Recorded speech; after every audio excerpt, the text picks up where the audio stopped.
नमस्कार, motivation channel के platform पर आपका स्वागत है। जैसा कि हमारा टॉपिक विटामिन कंप्लीट हो चुका है, हमने जल में घुलनशील विटामिन और वसा में घुलनशील विटामिन दोनों के विषय में चर्चा कर ली है। तो आज हम एक संक्षेप में इसके बारे में एक छोटा सा दृष्टि डालते हैं और उसकी कुछ इम्पोर्टेंट फैक्ट को देखते हैं। तो स्टार्ट करते हैं आज का हम वीडियो। विटामिन एक नज़र में एट अ ग्लांस। विटामिन की खोज किसने की थी? तो इसमें आपके लिए जानना ज़रूरी है कि विटामिन की खोज, किसी विटामिन की खोज आती है तो ल्यूनिन ने की थी। ठीक है, ल्यूनिन ने की थी। फिर नेक्स्ट है विटामिन शब्द किसने दिया था? तो विटामिन शब्द फंक द्वारा दिया गया था। कभी कभी डायरेक्टली पूछ लेता है कि विटामिन की खोज किसने की थी और फंक ही ऑप्शन में दिया रहता है, तो हम फंक को ही सही लगाते हैं, जो कि सही भी होता है। आयोग भी इसी को सही मानता है। नेक्स्ट है विटामिन का अध्ययन, स्टडी ऑफ विटामिन क्या कहलाता है? तो इसे कहते हैं विटामिनोलॉजी। विटामिनोलॉजी। नेक्स्ट है यह एक लघु पोषक तत्व होता है, अर्थात पोषक तत्व दो कैटेगरी के डिवाइड होते हैं। एक होता है लघु पोषक तत्व और एक होता है दीर्घ पोषक तत्व। लघु में क्या होता है कि इन तत्वों की आवश्यकता हमारे शरीर में बहुत ज़्यादा नहीं होती है, लघु मात्रा में ही ये हमारे शरीर के लिए आवश्यक होते हैं, जिस कारण इनको माइक्रोन्यूट्रिएंट या फिर हिंदी में लघु पोषक तत्व कहा जाता है। ठीक, तो विटामिन कैसा पोषक तत्व है? विटामिन एक लघु पोषक तत्व है। जैविक नियंत्रक और उपापचय नियंत्रक। यह क्या करता है? हमारे शरीर में जो भी मेटाबॉलिज्म वगैरह होता है, जो भी हमारे अंदर की चयापचय क्रियाएँ होती हैं, उनको नियंत्रित करने का कार्य करता है। यह स्वास्थ्य नियंत्रक भी है, क्योंकि यह हमें रोगों से बचाता है, हमारी इम्यूनिटी को डेवलप करता है। सबसे पहले कौन सा विटामिन ज्ञात हुआ था? तो सबसे पहले विटामिन सी की जानकारी मिली थी हमें। ठीक है, तो विटामिन सी इसका राइट आंसर होगा, मतलब पॉइंट है विटामिन सी। नेक्स्ट है सबसे पहले निष्कर्षित विटामिन। तो पहला विटामिन कौन है जिसे निष्कर्षित किया गया था या फिर इसको कहते हैं आश्रित किया गया था? तो आश्रित किया गया था, वो था विटामिन बी। ठीक, नेक्स्ट है घुलनशीलता के आधार पर दो प्रकार के विटामिन होते हैं। घुलनशीलता के आधार पर एक होता है जल में घुलनशील विटामिन और दूसरा होता है वसा में घुलनशील विटामिन। तो जल में घुलनशील विटामिन कौन कौन से होते हैं? विटामिन बी, जिसमें कई सारे विटामिन आ जाते हैं, इसलिए बी कॉम्प्लेक्स बोलेंगे, और विटामिन सी। और वसा में घुलनशील विटामिन होता है vitamin A, vitamin D, vitamin E और विटामिन के। ये वसा में घुलनशील विटामिन होते हैं। वसा में घुलनशील विटामिन के बारे में हम पहले डिस्कस कर लेते हैं। तो पहला है इसमें विटामिन ए। विटामिन ए का साइंटिफिक नेम क्या है? रेटिनॉल। यह पीले और लाल कैरोटीनॉइड रंजक एक कलर होता है, पिगमेंट, इसके द्वारा यकृत के द्वारा निर्मित होता है। किसके द्वारा निर्मित होता है? ये यकृत। जब हम ऐसे भोज्य पदार्थों को लेते हैं जिनमें विटामिन ए पर्याप्त मात्रा में होता है, तो हमारे यह यकृत में स्टोर भी होता है विटामिन, और हमारे शरीर में इसका संश्लेषण होता है। तो विटामिन ए यह हमारे वसा में एब्जॉर्ब हो जाता है, जो कि किसमें? यकृत में जाके संचित होता है। पीले और लाल रंग का कैरोटीनॉइड्स होता है। एंटी इन्फेक्शन विटामिन इसको कहा जाता है, अर्थात ये किसी भी इन्फेक्शन से संक्रमण से हमें बचाता है। एंटी कैंसर विटामिन भी बोला जाता है, इससे कैंसर वगैरह से बचाव होता है। इसके लिए सबसे महत्वपूर्ण तत्व इसको माना जाता है नेत्र रोधक, रोग प्रतिरोधक, अर्थात आँखों को स्वस्थ रखने के लिए विटामिन ए का प्रयोग किया जाता है। विटामिन ए तत्व बहुत ही महत्वपूर्ण रोल अदा करता है। तो कौन सा? नेत्र रोग प्रतिरोधक क्षमता को बढ़ाता है। विटामिन ए दो तरह के होते हैं, एक होता है A1 और दूसरा होता है A2। A1 दृष्टि के लिए इम्पॉर्टेंट बहुत होता है, और A2 जिसे डिहाइड्रो रेटिनॉल भी कहते हैं, या आंसू, आँखों में आंसू उत्पन्न करने के लिए इम्पॉर्टेंट है। जो हमारे आँखों में आंसू ग्रंथि होती हैं, उनको ये स्टिमुलेट करता है कि वो आंसू को निकालें, जिससे हमारी आंखों में नमी बनी रहे। नेक्स्ट है इसकी कमी से क्या रोग होता है? तो विटामिन ए की कमी से रतौंधी नामक रोग होता है, जो कि विटामिन A1 की कमी से है, जिसे रेटिनॉल भी कहते हैं। इसे निक्टोलोपिया भी कहते हैं, रतौंधी को, जो कि A1 की कमी से हो रहा है, उसे निक्टोलोपिया भी कहते हैं। नेक्स्ट इसमें बीमारी होती है जीरोथैलेमिया, या A2 की कमी से होता है, जिसे हमने पीछे डिस्कस भी करा था। इससे क्या होता है, जब ये आंसू क्या करता है, आंसू को बनाता है, और जब कमी हो जाएगी A2 की तो जीरोथैल्मिया में क्या होगा कि आपके आंसू नहीं बनेंगे, अश्रु ग्रंथियों में आंसू बनना बंद हो जाएंगे। तो आंखों में क्या हो जाएगी, नमी रहेगी नहीं, तो आंखें सख्त होने लगेंगी। ठीक है, तो ग्लूकोमा जैसी बीमारी होने लगती है, पत्थर जैसी आंखें होने लगती हैं। नेक्स्ट फिर इसमें कंजक्शन और कार्निया, ये हमारे आंखों के अंग होते हैं, इनमें किरेटनाइजेशन होने लगता है, जिससे कि ये सूख जाती हैं, आंखों पे लाल रक्त कणिकाओं का जाल बिछ जाता है, आंखें लाल होने दिखाई देने लगती हैं। इनके कारण क्या होता है, हमारे कंजक्टाइवा और कार्निया सूख जाते हैं, क्योंकि इनमें नमी तो रहती नहीं, आंसू ग्रंथियाँ सूख जाती हैं। ठीक है, तो ये सारी कमियाँ किसकी वजह से हो रही है, विटामिन ए की कमी से। इसकी प्राप्ति का स्रोत क्या है, गाजर, पपीता, आम, पालक आदि कई सारे ऐसे सोर्स हैं जिससे विटामिन ए पर्याप्त मात्रा में मिलता है। नेक्स्ट है विटामिन डी, यह भी वसा में घुलनशील विटामिन है। हाँ, वसा में घुलनशील vitamin, vitamin D. Vitamin D का साइंटिफिक नेम क्या है, कैल्सीफेरॉल, कैल्सीफेरॉल। इसे सनशाइन विटामिन भी कहते हैं, क्यों, क्योंकि जब सूर्य की प्रकाश की उपस्थिति में यह हमारे शरीर में सिंथेसाइज होने लगता है, संश्लेषित होने लगता है, इसलिए इसे सनशाइन विटामिन कहते हैं। कि इसे सिंपल टर्म में बोलते हैं कि सूर्य की रोशनी से हमें विटामिन डी प्राप्त होता है, जो कि हड्डियों के लिए इम्पॉर्टेंट होता है, जो कि हमें रिकेट नाम की बीमारी से बचाता है, इसलिए इसे एंटी रिकेट्स विटामिन भी कहते हैं। रिकेट्स में क्या होता है कि हड्डियाँ तिरछी मिर्ची हो जाती हैं, धनुष के आकार की गोल मॉडल में हो जाती हैं। ठीक है, यूवी किरणों, यूवी किरणें किसे कहते हैं, जो सूर्य से निकलने वाली किरणें होती हैं उन्हें यूवी किरणें, हिंदी में इसको पराबैंगनी किरणें बोला जाता है। इसकी उपस्थिति से हमारी त्वचा के नीचे जो कोलेस्ट्रॉल होता है उसके द्वारा विटामिन डी बनने लगता है, कोलेस्ट्रॉल। ठीक है, कोलेस्ट्रॉल से त्वचा के द्वारा, त्वचा की परत के नीचे जो कोलेस्ट्रॉल जमा होता है उसी से विटामिन डी निर्मित होता है सूर्य की उपस्थिति में। नेक्स्ट, यह हड्डियों और दांतों के लिए आवश्यक होता है। इसकी कमी से कौन सा रोग होता है, बच्चों में इसकी कमी से ऑस्टियोमलेशिया, ऑस्टियोमलेशिया नामक बीमारी होती है, हड्डियां कमज़ोर हो जाती है, धनुष के आकार में टेढ़े होने लगते, पैरों पे ज़्यादा इफेक्ट दिखाई देता है। और इसके स्रोत क्या है, प्राप्ति के स्रोत, विटामिन ए और डी के लिए उत्तम स्रोत क्या होता है, कॉड लीवर तेल, शार्क लीवर तेल, मतलब जो मछलियों से, मछली के यकृत से हमें तेल मिलता है वो बहुत फ़ायदेमंद होता है। फिर मांस, लीवर, अंडे, दूध आदि। नेक्स्ट है विटामिन ई।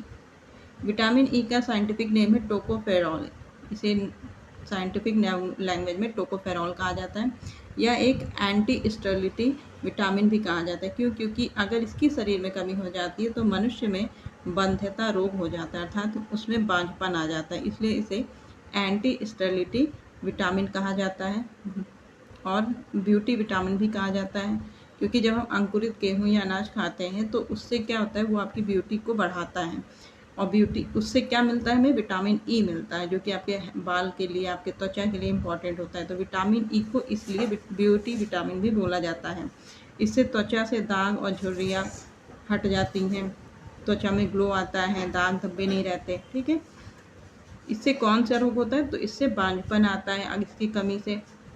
इसकी प्राप्ति के स्रोत अंडे, मांस, कॉटन के बीज से बना तेल आदि हैं।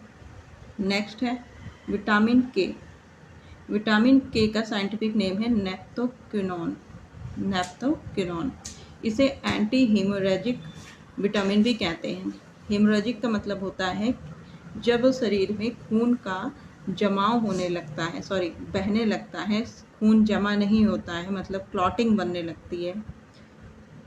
क्लॉटिंग बनना नहीं चाहिए, बल्कि इसे, और खून बहते भी नहीं रहना चाहिए, लेकिन एक लिमिट में खून का प्रवाह शरीर में बना रहता है। बट अगर चोट लग गई और खून का प्रभाव तब भी प्रवाह बना हुआ है और वो बहता जा रहा है, तो इससे क्या होगा, इंसान की सारा खून निकल जाएगा, मर जाएगा।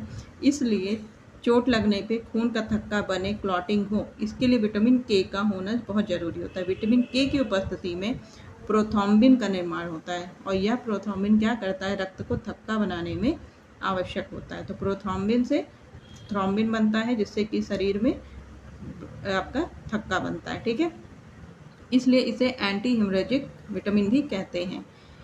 मिनेडियोन यह एक कृत्रिम विटामिन का सबसे महत्वपूर्ण होता है। ठीक है, सबसे महत्वपूर्ण तत्व है मिनेडियन कृत्रिम विटामिन। कमी के द्वारा रक्त का थक्का नहीं बनता है, जिससे कि खून बहता चला जाता है और व्यक्ति की मृत्यु भी हो सकती है। इसका स्रोत क्या है? गाजर, टमाटर, लीवर, गोभी आदि। नेक्स्ट है, इसमें हमने पढ़ा ये अभी वसा में घुलनशील विटामिन पढ़ रहे थे। अब हम डिस्कस करेंगे जल में घुलनशील विटामिन कौन कौन से। तो जल में घुलनशील विटामिन B1 सबसे पहला बी कॉम्प्लेक्स आता है। बी कॉम्प्लेक्स में हम पढ़ रहे हैं B1। इसका रासायनिक नाम थायमीन है। इसकी वजह से बेरी बेरी नामक बीमारी होती है। इस वजह से इसको एंटी बेरी बेरी भी कहते हैं। एंटी न्यूराइटिक और एन्यूराइन भी बोलते हैं। एंटी न्यूराइटिक न्यूरॉन से रिलेटेड है। ये न्यूरॉन, इसकी कमी से न्यूरॉन हमारे इफेक्ट होते हैं, इस वजह से इसको एंटी न्यूराइटिक और न्यूराइन भी बोला जाता है। बेरी बेरी पेरिफेरल तंत्रिका को अफेक्ट करता है। हमारे भोजन खाने के बाद जो हमारे पाचन तंत्र होता है उसके आहार नाल को अफेक्ट करता है, हमारे हृदय को अफेक्ट करता है। तो ये कई सारे तंत्र को अफेक्ट करता है। ठीक है, तो इससे होने वाला रोग कौन सा है? बेरी बेरी वर्निक्स एंसेफेलोपैथी, जो कि मस्तिष्क को प्रभावित करता है। इसके पाने के स्रोत क्या है? पॉलिश्ड चावल, गेहूं, चोकर मिला हुआ, अंडे, मछली इत्यादि इसके प्रमुख स्रोत हैं। नेक्स्ट है विटामिन B2। विटामिन B2 का रासायनिक नाम है राइबोफ्लेविन। इसे विटामिन G भी बोला जाता है, लैक्टोफ्लेविन भी बोला जाता है और येलो एंजाइम भी कहा जाता है। ये तीनों इसी के अन्य नाम हैं। यह क्या करता है? FMN और FAD का निर्माण करता है, उसके लिए भी आवश्यक होता है। इससे रोग कौन सा होता है? चिलोसिस भी इसको कहते हैं, किलोसिस भी लिखा जाता है। ठीक है, तो चिलोसिस में क्या होता है? होंठ के किनारे जो कट जाते हैं, फटने लगते हैं, उसे बोलते हैं चिलोसिस या किलोसिस। मुंह में घाव हो जाता है, छाले पड़ने लगते हैं लाल और काले रंग के, या लगभग पैलेग्रा नाम की बीमारी के समान होता है। बेरी बेरी के समान रोग के लक्षण दिखाई देते हैं। इसकी प्राप्ति के स्रोत क्या है? गाय का दूध, अंडा, लीवर, यीस्ट। इसका डिटेल डिस्कशन आप पीछे वीडियो में देख सकते हैं, हम यहाँ पे संक्षिप्त में डिस्कस कर रहे हैं। आगे है हमारा next vitamin B5। Vitamin B5 को पेंटाथेनिक एसिड भी बोला जाता है, इसका यह रासायनिक नाम है। यह किस में पाया जाता है? खमीर उत्पन्न करने वाले कारक होते हैं, फिल्ट्रेट फैक्टर इसको बोला जाता है। चिक एंटी डर्मेटाइटिस कारक। चिक क्या होता है? मुर्गियों में, तो मुर्गियों की त्वचा के लिए ये इंपॉर्टेंट होता है, तो इसे चिक एंटी डर्मेटाइटिस भी बोला जाता है। एसिटाइल कोलिन के निर्माण में यह सहायक होता है। और इसकी कमी से कौन सा रोग होता है? पेशियों में लकवा आ जाता है, मनुष्य में पक्षपात मतलब कि पक्षाघात हो जाता है, थकान होने लगती है। इसका स्रोत क्या है? वृक्क, लीवर, यीस्ट, दूध, अंडे, मांस, ये सब इसकी प्राप्ति के स्रोत हैं। विटामिन B5 मनुष्य में इसकी साधारणता कमी नहीं दिखाई दी है, क्योंकि यह सबसे पेंटाथेनिक का नाम ही एक ऐसे शब्द से लिया गया जिसका अर्थ होता है सभी जगह पाए जाने वाला, अर्थात यह पशु जगत और वनस्पति जगत दोनों ही स्रोतों से आसानी से उपलब्ध हो जाता है। इस वजह से मनुष्य में इसकी कमी अभी तक नहीं देखी गई है। ठीक, आगे बढ़ते हैं हम। विटामिन B6, इसका रासायनिक नाम है पायरिडॉक्सिन। इसे एंटी डर्मेटाइटिस भी कहते हैं। डर्मेटाइटिस शब्द किससे बना है? आपके त्वचा से, तो त्वचा के लिए यह इम्पॉर्टेंट होता है, इसलिए एंटी डर्मेटाइटिस भी इसे बोला जाता है। इसकी कमी से चर्म रोग हो जाता है, एंटीबॉडी शरीर में नहीं बनती है, जिसके कारण आपकी इम्यूनिटी खराब होने लगती है, चर्म रोग उत्पन्न होता है, रक्त की कमी हो जाती है। सुबह जब इंसान चलने की कोशिश करता है तो शुरू में सुबह से थकान लगती है, वीकनेस महसूस होती है। इसकी प्राप्ति के स्रोत क्या हैं? तो लीवर, यीस्ट, अंडे आदि।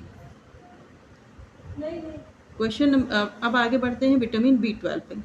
तो विटामिन B12 का रासायनिक नाम है साइनोकोबालेमाइन।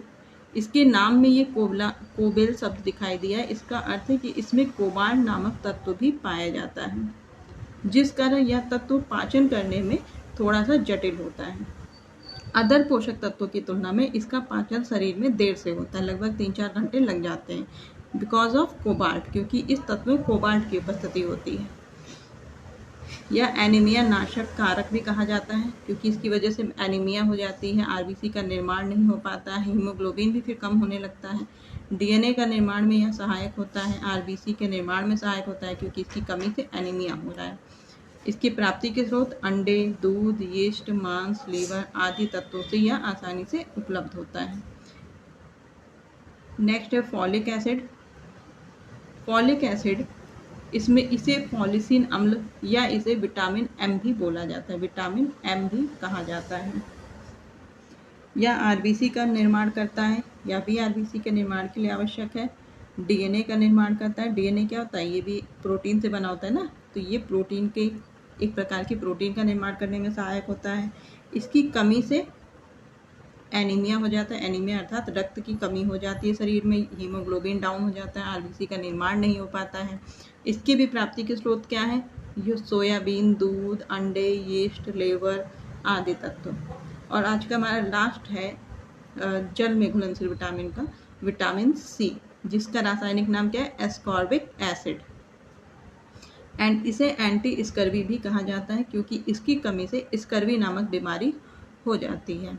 मसूड़ों में जैसे सूजन हो जाती है, खून आने लगता है, हड्डियां कमज़ोर होने लगती है। ठीक, फिर इसे antiviral, anti cancer, anti rabies भी कहा जाता है। ठीक है, एंटीवायरल ये वायरल इन्फेक्शन से बचाता है, कैंसर से बचाता है, रेबीज से बचाता है, इसलिए इसे इन नामों से भी जाना जाता है, antiviral, anti cancer, anti rabies, anti scurvy. यह क्या करता है? मनुष्य की जो हृदय है उसकी सामान्य धड़कन को बनाए रखता है। तो सामान्य धड़कन को बनाए रखने के लिए विटामिन सी आवश्यक होता है। जो शरीर में घाव हो जाता है तो उस घाव को विटामिन सी जल्दी से भर देता है, तो विटामिन सी घाव को भरने के लिए आवश्यक है। और इसकी कमी से इम्पॉर्टेंट रोग कौन सा होता है? स्कर्वी। ठीक है, और इसके अलावा इसका स्रोत क्या है? जो भी खट्टे फल हैं, मौसमी खट्टे फल होते हैं, उनमें यह प्रचुर मात्रा में पाया जाता है, जैसे कि आंवला, टमाटर, संतरा, नींबू, अमरूद इत्यादि। तो इसके कमी ना हो इसलिए मौसमी और खट्टे फलों का यूज़ करना चाहिए। तो आज के डिस्कशन में इतना ही। हमने जितने भी विटामिन थे उनका आज एक समरी देख लिया। अब नेक्स्ट वीडियो में हम इस पर कुछ क्वेश्चंस डिस्कस करेंगे। और थैंक्स फॉर वॉचिंग। नमस्कार।